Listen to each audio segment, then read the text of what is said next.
Tú eres mi refugio, me rodeas de cantos de liberación.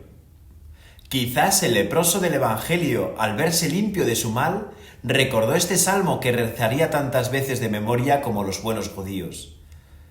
Contraer la lepra era en la antigüedad como para nosotros caer en pecados mortales. Las consecuencias eran las mismas. Por eso este Evangelio es hoy tan actual para nosotros, pues nos pone ante una situación en la que si no nos cuidamos nos podemos ver inmersos simplemente faltando a misa un domingo sin causa grave, por ejemplo. Hemos escuchado en la primera lectura del Levítico las consecuencias de la lepra para el judío. Le hacía perder su dignidad, obligándole a ir con la ropa rasgada y la cabellera desgreñada, con la barba tapada y gritando a todo aquel que se acercara: impuro, impuro, es decir, pecador, pecador. Porque contraer la lepra suponía no solo estar enfermo, sino incurrir en pecado y vivir solo, alejado de la comunidad, con suerte quizá con otros leprosos, pero nada más. Tendrá su morada fuera del campamento. También el pecado mortal nos hace perder nuestra vestidura de cristianos, que con tanto cariño nos regaló Dios Padre el día de nuestro bautismo. Nos hace perder nuestra unión con Cristo por el Espíritu Santo, su gracia, es decir, la capacidad para poder imitarle en nuestra vida, para que nuestras obras sean meritorias y nos acerquen al cielo. Nos impide amar como Jesucristo ama. Además, como la lepra, el pecado mortal nos aleja de la mesa del Señor. No de venir a misa, gracias a Dios, pero sí de participar del banquete eucarístico, de comulgar, de participar de todo lo que aquí se nos regala. El pecado mortal es el alejamiento total de Cristo, por mucho que sintamos que seguimos cerca de Él. Porque la fe no es puro sentimiento, sino realidad en nuestra vida, injertada en Cristo por la gracia santificante del Espíritu Santo.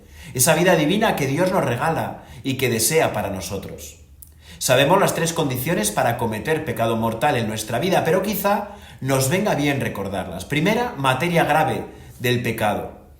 Segunda, hemos de ser conscientes de la gravedad a la hora de cometerlo. Y tercera, libertad. Hemos de ser libres, no estar coaccionados por nada ni por nadie.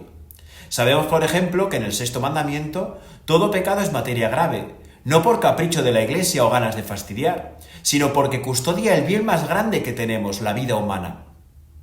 Es fácil suponer el miedo de los discípulos de Jesús al acercarse a aquel leproso incumpliendo todos los mandatos de la ley judía del Antiguo Testamento. Ni gritó impuro, impuro, ni se alejó de los demás. Más bien todo lo contrario. Se acercó suplicándole de rodillas: si quieres, puedes limpiarme.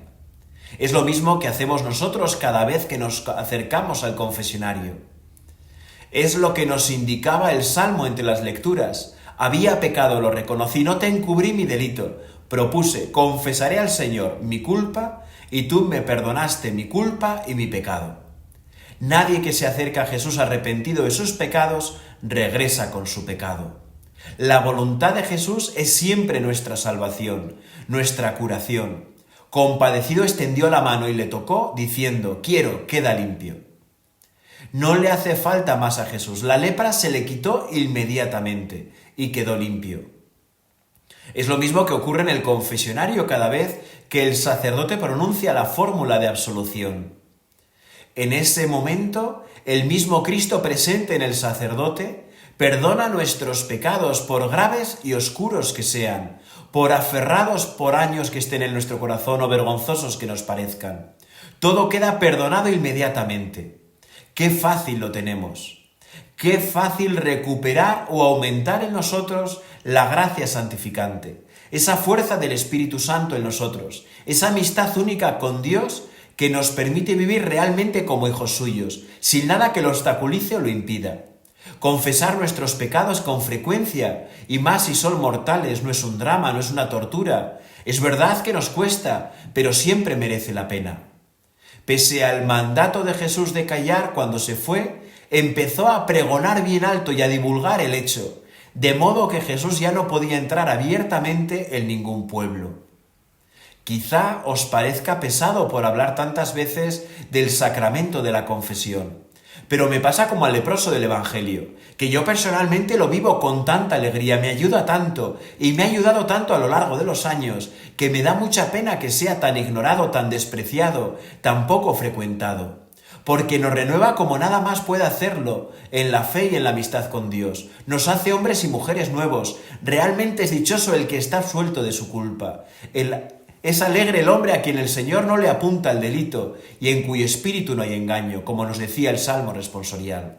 María, ayúdanos a reconocer nuestros pecados, veniales y mortales, y a confesarlos con frecuencia, para que nuestra alegría sea completa.